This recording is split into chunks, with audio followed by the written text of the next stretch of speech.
Good evening विद्यार्थी मित्रांनो. मी रोहित जाधव पुन्हा एकदा एकाग्र अकॅडमीच्या यूट्यूब चॅनलमध्ये तुमचं सगळ्यांचं स्वागत करतोय. तर रेशो प्रपोर्शनची आपण गणितं पाहिली होती, 10 गणितं झालेली. त्यातला लास्ट क्वेश्चन जो होता मी तुम्हाला सॉल्व्ह करायला सांगितला होता, पण कमेंटमध्ये मला अजूनपर्यंत कोणी उत्तर दिलेलं दिसलेलं नाहीये. ठीक आहे, तो प्रश्न मी आता नाही घेणार आहे. तुम्हाला सॉल्व्ह करायला मी दिलाय. ज्यावेळेस तुमचं कमेंटमध्ये कोणाचं उत्तर मिळेल त्यानंतर मग आपण तो प्रश्न बघू. आता आजचा जो प्रश्न आहे आपला, ए आणि बी चे मासिक वेतन 5 आणि 6च्या प्रमाणात आहे. जर दोघांनाही रुपये 2000 पगारवाढ मिळाली तर नवीन गुणोत्तर 11-13 होते. तर ए चे नवीन मासिक वेतन काय? आता इथे लास्ट लेक्चरला मी जे म्हटलं तेच इथे बघायचंय. ए चे नवीन मासिक असं म्हटलेलं आहे. तर नवीन मासिक उत्पन्न याचं 11च्या पाड्यात आहे. जर आपण ऑप्शन बघितले तर 11च्या पाड्यामध्ये एकच आकडा दिसतोय, 22. झालं उत्तर, मिळाला मार्क तिथलं तिथे. आणि सॉल्व्ह करायचं असेल तर सॉल्व्ह करून पण आपण देऊ शकतो. बघा, पहिले वेतन आहे 5x आणि 6x. 2,000 रुपये वाढले. 5x मध्ये 2000 वाढले, 6x मध्ये 2000 वाढले. मग गुणोत्तर झालं 11-13. मग याच्यामध्ये आपल्याला तिरकस गुणाकार लावायचा आहे. 13×5 65, 13×2 26, 11×6 66, 11×2 22. मग आता याच्यामध्ये काय होईल? हा 65 इकडे जाऊन वजा होईल, 22 इकडे येऊन वजा होईल. तर 26,000 मधनं 22,000 गेले, 4,000 राहतात. आणि 66 मधनं 65 गेले x. तर x ची व्हॅल्यू आली तुमची 4,000. तर मला एचं उत्पन्न विचारले, तर एचं उत्पन्न 5x, तर 5 गुणिले 4,000, तर 5 किती झाले? 20. तर आता मुलं इथं फसतात, इथे 20 दिलेले, पण त्यांनी विचारले नवीन. मग नवीन मध्ये काय झालेलं आहे? नवीन मध्ये पगार 2000 वाढला. 20 मध्ये जर 2000 वाढला तर माझा पगार काय होईल? 22,000. तर हे एवढं सॉल्व्ह करण्यापेक्षा डायरेक्ट ओरली सॉल्व्ह करणं कधीही सोपं होतं आपल्यासाठी. लगेच आन्सर आलं ओरल.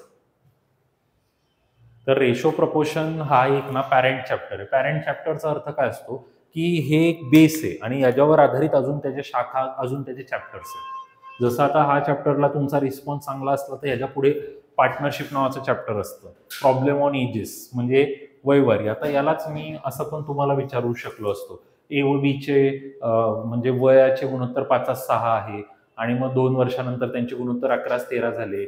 तर मग एचे नवीन वय काय किंवा एचे आत्ताचे वय काय?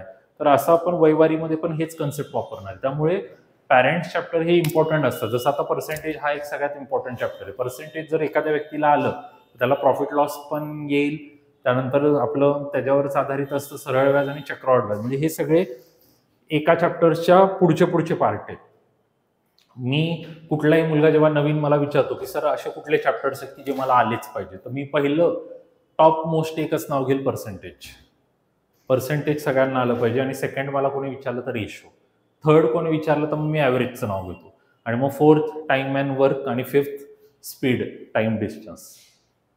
बाकी मग इतर छोटे मोठे चॅप्टर तर आहेत, परम्युटेशन, कॉम्बिनेशन, प्रोबॅबिलिटी, मग सर्ट्स इंडायसेस पण आहे, मग दशांश अपूर्णांक, मग त्याच्यामध्ये बॉडमास रूल, मग काही लसावी मसावी, ते बाकी तर आहे. पण जर मला क्रमवारीने कोणी विचारलं की सर सगळ्यात इम्पॉर्टंट आणि सगळ्यात महत्त्वाचं कुठलं टॉपिक मला आलं पाहिजे आणि हे कुठल्या परीक्षेसाठी, कंबाईन राज्यसेवा सगळ्या परीक्षांसाठी सांगतोय मी. कारण पर्सेंटेजचा बेस ज्याच्याकडे आहे, पर्सेंटेज रेशो ॲव्हरेज ज्याचं चांगले, त्याला बाकीचे क्वेश्चन्स पण पटापट सॉल्व्ह करता येतात, त्याचा यूज करता येतो त्याला. चला आता पुढचा क्वेश्चन घेऊ आपण. समान क्षमतेचे 3 कंटेनर आहेत. पहिल्या कंटेनरमध्ये ऍसिड पाणी आहे 3:2, दुसऱ्या कंटेनरमध्ये आहे 7:3 आणि तिसऱ्यामध्ये आहे 11:4. जर सर्व द्रव एकत्र मिसळलं तर ऍसिड आणि पाण्याचं गुणोत्तर काय असेल? तर हे अशा क्वेश्चनमध्ये मुलं अडकतात. आपण फर्स्ट कंटेनर, सेकंड कंटेनर आणि थर्ड कंटेनर असे 3 कंटेनर घेतले. ऍसिड आणि पाणी म्हणजे ऍसिड अँड वॉटर, इंग्लिशमध्ये आपण लिहिले ऍसिड अँड वॉटर. ऍसिड आणि वॉटर यांचं गुणोत्तर दिले आपल्याला. पहिले दिलेले 3:2, नंतर दिलेले 7:3 आणि नंतर दिलेले 11:4. आणि म्हटलं गेलेलं आहे की जर ह्या सगळ्यांना एकत्र मिसळलं तर ऍसिड आणि पाण्याचं गुणोत्तर काय होईल? तर आता जर आपला लहान मुलगा काय करतो, 3 आणि 7 10 आणि 11 21, इथं कुठं दिसते 21? मिक्स करण्यासाठी पहिले त्यांना सेम बनवून घ्यावं लागेल. मग ते कसं करायचं? मग आपल्याकडे पद्धत काय आहे की जर आपण बघितलं हे 3 2 आहे, मग 3 2 म्हणजे टोटल भाग किती झाले 5, म्हणजे 5 पैकी 3 हे आहे आणि 5 पैकी 2 हे आहे. हे 7 आणि 3 किती झाले 10. मग हे 10 पैकी 7 हे आहे आणि 10 पैकी 3 हे आहे. हे किती झाले 11 आणि 4 15, म्हणजे 15 पैकी 11 हे आहे आणि 15 पैकी 4 हे आहे. तर हे आपल्याला असे प्रमाण कळाले. तर आता 5 10 15 तिन्ही संख्या 5च्या पाड्यात जाणार आहेत आणि त्या तिघांच्या पाड्यात येणारी संख्या म्हणजे त्यांचा लसावी जर आपण काढायचं ठरवलं तर 30 हा लसावी. मग 30 लसावी तर मी काय करू शकतो, किंवा तुम्ही असं पण करू शकता की मी ह्यांना उडवण्यासाठी कशाने मल्टिप्लाय करू. 30 ने मल्टिप्लाय जर मी केलं सगळ्यांना तर बघा इथे मल्टिप्लाय बाय 30 केलं, इथे पण गुणिले 30 केलं, इथे गुणिले 30 केलं, इथे गुणिले 30 केलं, इथे गुणिले 30 केलं, इथे गुणिले 30 केलं. आता काय होईल बघा 5 सख 5 सख, मग हे झालं 18 आणि 12, 0 0 गेले 7 त्रिक 21, 0 0 गेले 3 त्रिक 9, हे झाले 21 9, 15 1 15 15 दुने हे झाले 22 आणि हे 15 दुने हे झाले 8. मग हे आपल्याला मिळालं. आता हे प्रमाण आपण कसं एकत्र करू शकतो, 18 21 आणि 22 हे एकत्र येईल आणि 12 9 आणि 8 एकत्र येईल. मग आता ॲसिड आपलं 18 मध्ये 2 मिळाले 20 40 60 आणि 1 61, 61 इथे दिसतंय. आणि यांची जर बेरीज केली 12 9 आणि 8ची, 8 आणि 12 आणि 8 20 आणि 9 29, म्हणजे इथे दिसतं 29, म्हणजे हे झालं आपलं उत्तर. तर अशा पद्धतीने हे गणित आपल्याला करायचं. बघून घ्या, लसावीचा यूज आपण या ठिकाणी केलेला आहे. डायरेक्ट दुसऱ्या कुठल्या पद्धतीने हे करता येत नाही, दुसऱ्या पद्धतीने अवघड बनतं, असं सोपं आहे. चला नेक्स्ट क्वेश्चन कडे जाऊयात. 200 लिटर मिश्रणात दूध पाणी 17:3च्या प्रमाणात असते, त्यात आणखी काही दूध मिसळल्यावर मिश्रणात दुधाचे आणि पाणी प्रमाण 7:1 होते, तर द्रावणात किती दूध मिसळले गेलेले. सेम क्वेश्चन घेतलाय मी, किती पाणी मिक्स करावं म्हणजे रेशो 1:2 होईल, 60 लिटर उत्तर होतं. कालचं लेक्चर बघा, आज डायरेक्ट आले असतील ना तर कळणार नाही, कालचं लेक्चर पहिले बघून या. आता इथे ओरली पण करू शकलो असतो, पण तुमच्यासाठी दाखवू आपण. 17 आणि 3, मग हे आलं 17x आणि 3x, 17x आणि 3x बरोबर किती आहे 200, म्हणजे 20x बरोबर तुमचे 200 आले. मग यामधनं 0 0 गेला, 2 ने इकडे भाग दिला, म्हणजे x ची व्हॅल्यू काय आली 10. मग ही 10 आली, तर तुम्ही ही 17x आणि 3x मध्ये जर टाकली तर 17 10 आणि 3 10. हे आता तुमच्यासाठी एवढं लिहितोय, रिअल एक्झाममध्ये एवढं सगळं टाइमपास करत बसायचं नाही, पटापट पटापट लिहायचं. आता म्हटले दुधाचं आणि पाण्याचं प्रमाण, किती दूध मिक्स करायचं, मग x दूध मिक्स करायचं. x दूध मिक्स केल्यावर हे प्रमाण किती पाहिजे आपल्याला 7:1 पाहिजे. मग याच्यामध्ये तिरकस गुणाकार लागेल तुमचा. मग हे 170 अधिक x जसे 3 7 21, मग हे झाले 210. 170 त्यातून वजा होईल, म्हणजे x ची व्हॅल्यू काय येईल 40. इथे दिसतंय, हे झालं उत्तर तुमचं. सेम क्वेश्चन होता, कालचं लेक्चर जाऊन चेक करा, त्याच्यामध्ये सापडेल तुम्हाला. आणि प्लेलिस्ट तुम्हाला भेटेल आपल्या चॅनलवर आहे, अंकगणित आणि बुद्धिमत्ताचे फ्री लेक्चर्स 50+ व्हिडिओ आहेत. तेवढे व्हिडिओ एखाद्या माणसाने जर बघितले तर त्याचे कितीतरी क्वेश्चन, कितीतरी चॅप्टर त्यामधनं क्लिअर होते. आणि आता कसं आहे की याचा रिस्पॉन्स कसा आहे मी ते बघतो. याचा रिस्पॉन्स जास्त चांगला नसेल तर मग मी ऑगस्टमध्ये ही सिरीज आता बंद करणार आहे. दुसरं काहीतरी मग स्टार्ट करू आपण, तुम्हाला जर हे आवडत नसेल तर. आता बघा, हे असे टॉप लेवलचे क्वेश्चन असतात. पहिल्या मिश्र धातूमध्ये तांबे आणि कथील यांचे गुणोत्तर 1:3 आणि दुसऱ्या मिश्र धातूमध्ये 2:5.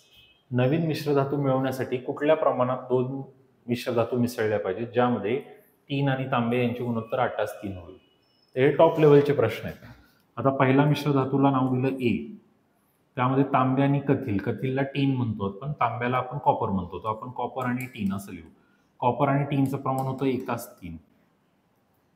दुसरा जो मिश्र धातू आहे त्याच्यामध्ये कॉपर आणि टीन हे प्रमाण दिलेले 2:5 आणि याला मला कुठल्या प्रमाणात मिक्स करायचं असं त्यांनी म्हटले. कुठल्या प्रमाणात मी यांना मिक्स करू आणि जेणेकरून माझा काय बनेल, सी बनेल. आणि सी मध्ये कॉपर आणि टीन यांचं मिश्रण असणार 3:8. हा सगळ्यात मोठा मास्टर स्ट्रोक त्यांनी खेळला. इथे त्यांनी मुद्दाम नाव लिहिताना टीनचं नाव पहिले लिहिलं म्हणजे मुलांना फसवायला, आणि तांब्याचं नाव नंतर लिहिलं. तर मुलगा परीक्षेमध्ये 8:3 घेईल आणि त्याचं उत्तर कधीच येणार नाही. तर त्यांचा हा प्लॅन होता अशा पद्धतीने मुलाला फसवण्याचा. बघून घ्या आता. आता इथे एवढं करून मुलगा घाबरला, त्याच्या पुढे काय करायचं त्याला नाही येत. आता कसं करायचं सर, कुठलं किती मिक्स करायचं आम्हाला काय माहिती. मग आपण जे मगाशी शिकवलेलं तर हे 4 भाग आहेत, तर हे 4 पैकी 1 आहे, हे 4 पैकी 3 आहे, हे तुमचे 7 भाग आहेत, हे 7 पैकी 2 आहे, हे 7 पैकी 5 आहे, आणि हे तुमचे 11 भाग आहेत, हे 11 पैकी 3 आहे, आणि हे 11 पैकी 8. मग मगाशी जसं मी म्हटलेलं की आपल्याला छेद समान करायचा, मग इथे पण आपण तीच कन्सेप्ट वापरायची. 4, 7 आणि 11 यांच्या पाड्यात येणारी संख्या आपल्याला घ्यावी लागेल. मग अशी कुठलीच संख्या नाहीये तर मग तिघांचा गुणाकार घ्यावा लागेल आपल्याला. मग 7 चोक 28, 28 गुणिले 11 आपल्याला वापरावं लागेल. 11 8 88, 11 दुने 22 आणि 8 म्हणजे 308 हा आकडा आपल्याला वापरावा लागेल सगळ्यांच्या गुणाकारामध्ये. कारण मग एक एक भाग घेत गेलो तर आपण त्याच्यामध्ये उत्तर आपलं चुकण्याची शक्यता असते. मग 308 तुम्हाला घ्यावं लागेल. दुसरी तर कुठली संख्या तुम्हाला वाटते का? 77 गुणिले 4 केल्यावर पण तेच येतं ना, 77 4 7 28, 4 7 28, 308 म्हणजे आपल्याला 308च वापरायचं आहे. म्हणजे 308 ने मी याला करतो. तर कुठल्याही एका संख्येला करू आपण, दोघांना करायची गरज नाही. याला 308 ने करतो, याला 308 ने करतो. मग आता हे जर मी केलं 4 7 4 7, मग हे मला मिळालं 77. मी फक्त कॉपरचा विचार करतो.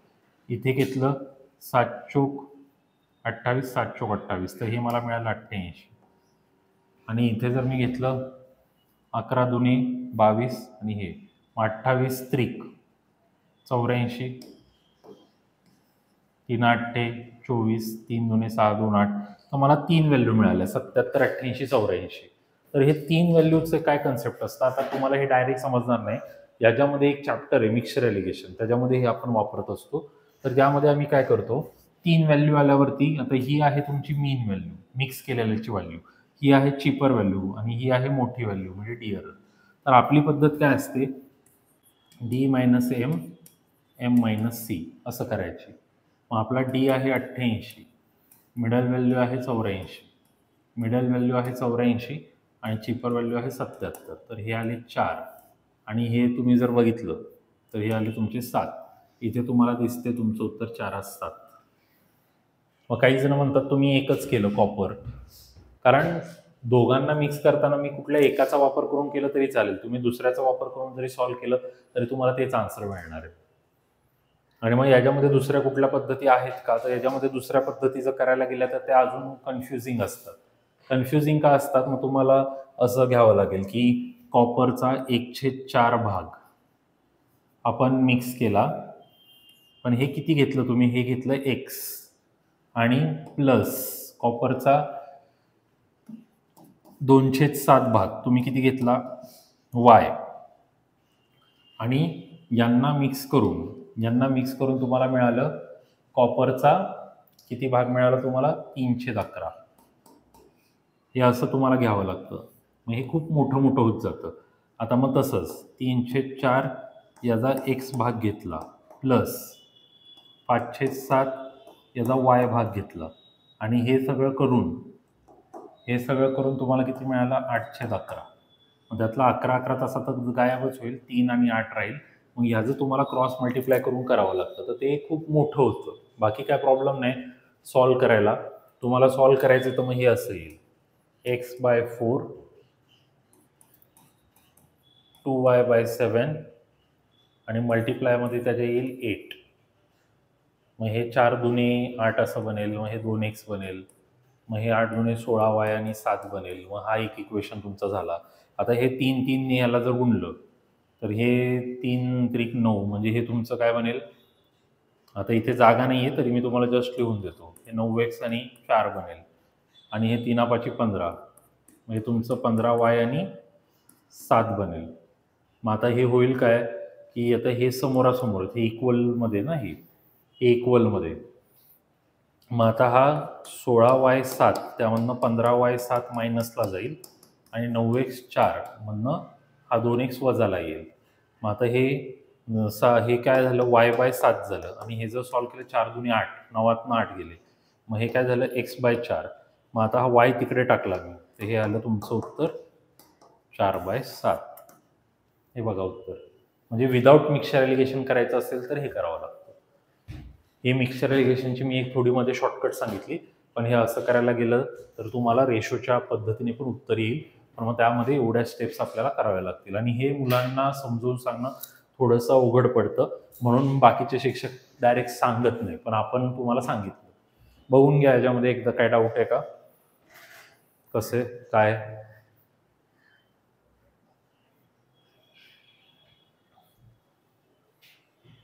चला पुढचा क्वेश्चन घेऊयात. बघा हा माझा आवडता क्वेश्चन आहे, राज्यसेवेला आलेला आहे हा. कॅनमध्ये 7:5च्या प्रमाणात ए आणि बी या दोन द्रव्यांचे मिश्रण आहे.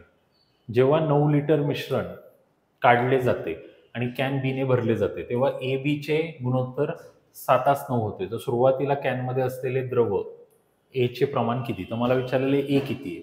तर ए किती आहे आपल्याला दिलेले 7. 7च्या पड्यात काय आहे, 2.5 मार्क. 2.5 मार्क मिळाला.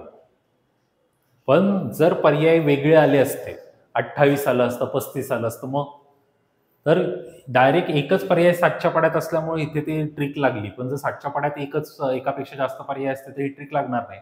मग आपल्याला पूर्ण सॉल्व्ह करावं लागेल. मग पूर्ण सॉल्व्ह कसं करायचं, तर ए आणि बी खूप डेंजर प्रश्न आहे, घाबरायला लागतात मुलं. एचं प्रमाण आहे 7x, बीचं प्रमाण आहे 5x. आता यातनं मला 9 लिटर काढायचं आहे. आता 9 लिटर कसं काढायचं, तिथं मुलगा घाबरला.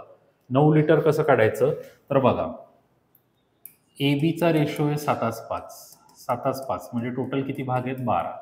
मग एचा भाग किती आहे, 12 पैकी 7, आणि बीचा भाग किती आहे, 5. 12 पैकी 5. 9 लिटर काढत असताना ए मधनं निघणार 9 लिटरचे 7/12 आणि बी मधनं निघणार 9 लिटरचे 5/12. हे सगळं बघूनच मुलगा घाबरतो, हे काय असं. हे समजून घेणं खूप गरजेचं आहे या गणितामध्ये. मग तुमच्या ए मधनं निघणार 9चे 7/12 आणि बी मधनं निघणार बी मधून निघणार 9चे 5/12. तर ही पहिली स्टेप आहे. आणि नंतर कॅन बीने भरले जाते, म्हणजे हे केल्यानंतर ही स्टेप झाल्यानंतर कॅन बीने भरले जाते, म्हणजे परत 9 वाढवणार. आणि हे सगळं झाल्यावर गुणोत्तर बनतं 7:9. तर हे सगळं असं बनेपर्यंत मुलगा घाबरतो, हे 7/12 कुठून आलं, हे कुठून आलं. आता सॉल्व्ह करायला गेलो तर 3 त्रिक आणि 3 चोक. मग हे जर सॉल्व्ह केलं मी तर हे येईल 7x वजा 7 त्रिक 21 आणि छेदात किती आले, 4. तर हे माझं असं झालं. आता हे येईल माझं 5x. आता हे 3 त्रिक आणि 3 चोक. मग हे झालं 5x, 3×5 = 15 आणि इथे झालं 4 आणि अधिक 9 आणि हे आहे 7 आणि 9. मग आता हे छेद समान करावाली पद्धत, 7 चोक 28 वजा 21 छेदात 4. आता इथे बघा 5 चोक 20 वजा 15, 4 9 36, त्याला विसरायचं नाही, 4 7 9. मी म्हटलं ना मुलं घाबरतात. आता इथे हे 4 4 कट झाले, 28x वजा 21.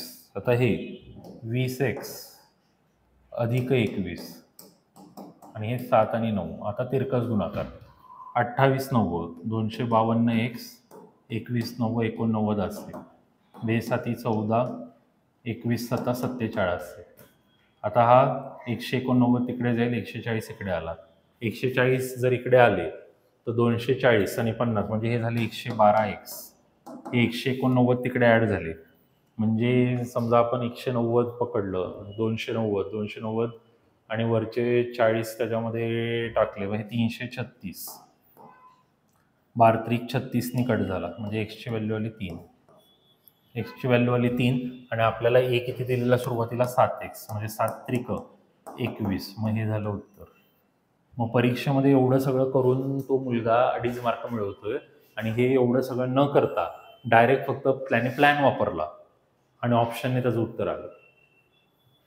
बघा हे क्वेश्चन्स, म्हणजे मी तुम्हाला काय म्हटलं, आपलं कसं आहे, इझी मॉडरेट डिफिकल्ट सगळ्या लेवलचे प्रश्न करून घेणार, फक्त तुमचा रिस्पॉन्स गरजेचा आहे त्यामध्ये. बघा समजतंय का.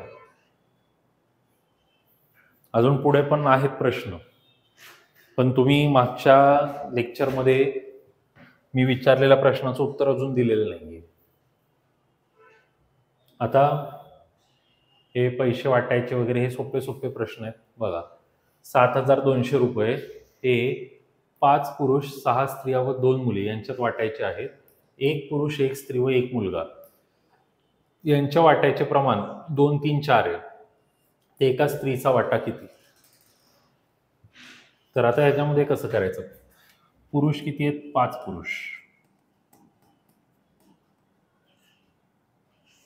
6 स्त्रिया, 2 मुले आणि वाट्याचं प्रमाण याला किती द्यायचे? 2x द्यायचे, याला द्यायचे 3x आणि याला द्यायचे 4x.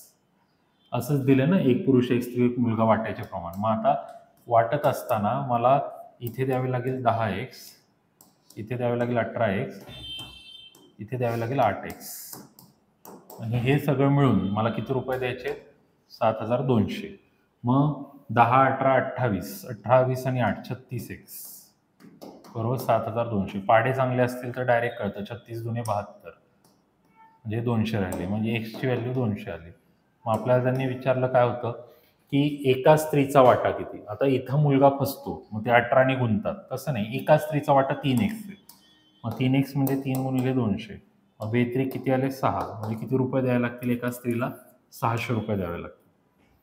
बघा, स्टेप बाय स्टेप सॉल्व्ह करून दिलेलं आहे, काहीच टेन्शन नाही कुठल्याच प्रकारचं. तसाच प्रश्न आता हा मी तुम्हाला घरी सॉल्व्ह करायला देईन.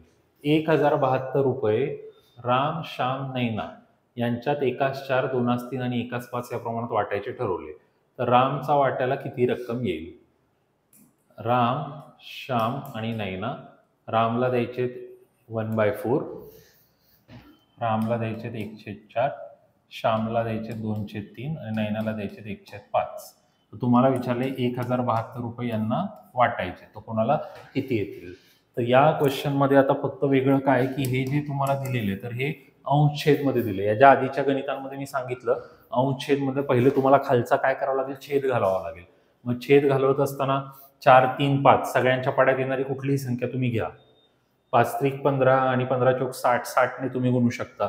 तर तुम्हाला करायला द्यायचं असं म्हणून पण मीच करायला घेतलं गणित, कारण परत तुम्ही मागचं गणितच नाही केलंय तर म्हणून करून घेतलं मी.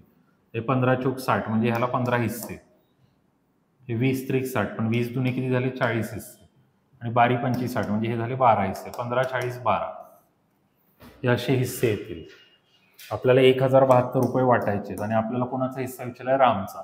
तर 40 आणि हे 50 आणि हे 60, 60 आणि हे 65, 67, 67 हिस्से करायचे आणि 67 मधले रामला किती मिळणार आहेत? 15. आता 67ने याला जर भाग दिला तर पहिला भाग तर 67 एके 67च जाणार काही झालं तरी.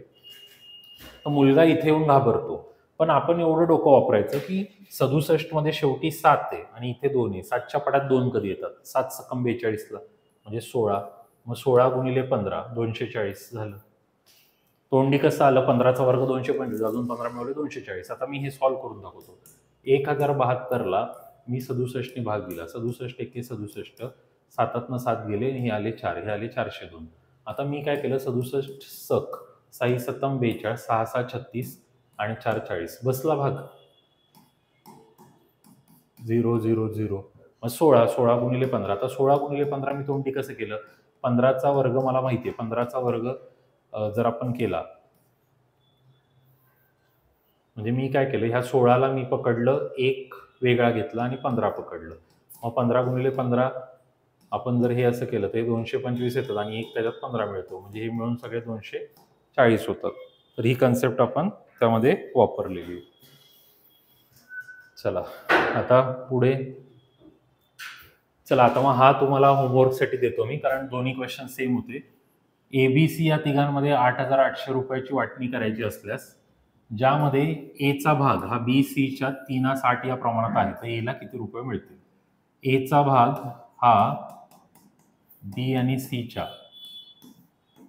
3/8 आहे असं तुम्हाला दिलेलं आहे. मग आता सिंपलचा जर मुद्दा आपण जर करायला घेतलं तर B/C हा या साईडला जर खाली आला तर इथे येईल 3 आणि 8 हे तुम्हाला दिलेले आणि 8800 रुपये आपल्याला त्यामध्ये वाटायचे. आता बघूनच कळले 8 3 11 म्हणजे 11 88चा भाग जाईल आणि मग तुम्ही 8 त्रिक 24, 24चे उत्तर येणार आहे. मग आता इथे कसं आहे की एचे हिस्से 3x झाले आणि याचे हिस्सा किती झाला? 8x. 3x आणि 8x आपल्याला टोटल दिलेले 8800. म्हणजे हे टोटल झाले 11x. 11x बरोबर 8800. 1188. मग आपल्याला काय विचारलेलं, एचा हिस्सा. मग एला 3 हिस्से द्यायचे. 3x 3 गुणिले 800 2400.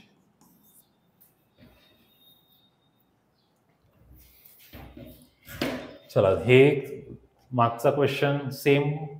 हे मागचे 3 क्वेश्चन मध्ये आपल्याला तेच विचारलेले त्यांनी. आता हा पोलीस भरती वगैरेच्या मुलांना फेमस प्रश्न आहे, मेंढपाळ आणि मेंढ्यावाला. मेंढपाळ व मेंढ्या यांचे प्रमाण 1:4 असून त्यांच्या पायांची संख्या ही डोक्यांच्या संख्येच्या 4 पटीपेक्षा 10ने कमी आहे. तर मेंढपाळांची संख्या किती? मेंढपाळ आणि मेंढ्या यांचे प्रमाण 1:4 दिले. तर आता मेंढपाळ आणि मेंढ्या म्हणजेच आता आपण काय म्हणू शकतो, हीच तुमची डोक्यांची संख्या आहे. मेंढपाळ अधिक मेंढ्या. तर मेंढपाळ आपले x आहेत आणि मेंढ्या किती आहेत, 4x. म्हणजे हे झाले 5x. तर ही 5x जे आहे, हे 5x आहे तुम्हाला डोक्यांची संख्या. कारण जेवढे मेंढपाळ असतील आणि जेवढ्या मेंढ्या असतील तेवढेच त्यांचे डोके असतील. म्हणजे हे झालं 5x. आता पायांची संख्या. तर पायांची संख्या, मेंढपाळ जो आहे तर त्याच्यामध्ये मल्टिप्लाय बाय 2 होईल, कारण 2 पाय. आणि मेंढ्यांमध्ये होईल मल्टिप्लाय बाय 4. मग हे झालं तुमचं 2x आणि हे झालं तुमचे 16x. 2 आणि 16 म्हणजे हे झाले 18x. मग हे जे 18x आलं, हे आली पायांची संख्या. तर आता आपल्याला जे रिलेशन सांगितलेलं आहे ते रिलेशन आपल्याला यामध्ये वापरायचं आहे. पायांची संख्या ही डोक्यांच्या संख्येपेक्षा, पायांची संख्या ही डोक्यांच्या संख्येपेक्षा 4 पटीपेक्षा 10ने कमी. म्हणजे डोक्याला तुम्ही चौपट केला आणि त्यामधनं काय केलंय, 10 कमी केलेले. मग हे तुमचे 5 चौक किती झाले, 20. हे 18x, हे 20x आणि हे 10. मग हा 18 इकडे आला आणि 10 इकडे गेला. म्हणजे आता तुमचं काय झालं, 10 बरोबर 2x. मग 2ने याला कट मारला, काय उत्तर आलं, 5. मेंढपाळांची संख्या 5. आणि याला तोंडी करून दाखवायचं असेल तर बघा, मेंढपाळ 5, तर मग इथे मेंढ्या किती झाल्या, 20. म्हणजे हे किती झाले, 25. पाय किती असतात त्यांना, 10. आणि याचे पाय किती असतात, 80. मग हे पाय किती झाले, 90. मग आता आपण कन्सेप्ट वापरली, डोक्याच्या 4 पटीपेक्षा 10ने कमी. डोक्याची 4 पट 100 वजा 10 आणि कमी म्हणजे 90. आलं की नाही, बसते बरोबर, सिंपल. चला, आता हा तुम्हाला होमवर्कला देऊन टाकतो. Last question. 5 लिटरच्या 40% अल्कोहोल असलेल्या द्रावणात 3 लिटर पाणी मिसळल्यास नवीन द्रावणातील अल्कोहोलचे प्रमाण किती टक्के होईल? पण जाऊ दे, तुम्ही घाबराल, टक्केवारीचा प्रश्न आहे, टक्केवारी याच्यामध्ये.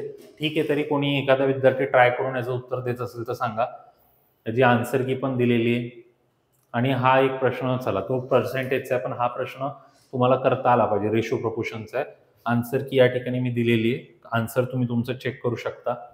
आणि या लेक्चर्सचे व्ह्यूज वगैरे आता मी बघतो कसे काय, त्यानंतर मग पुढे आपण डिसाईड करू.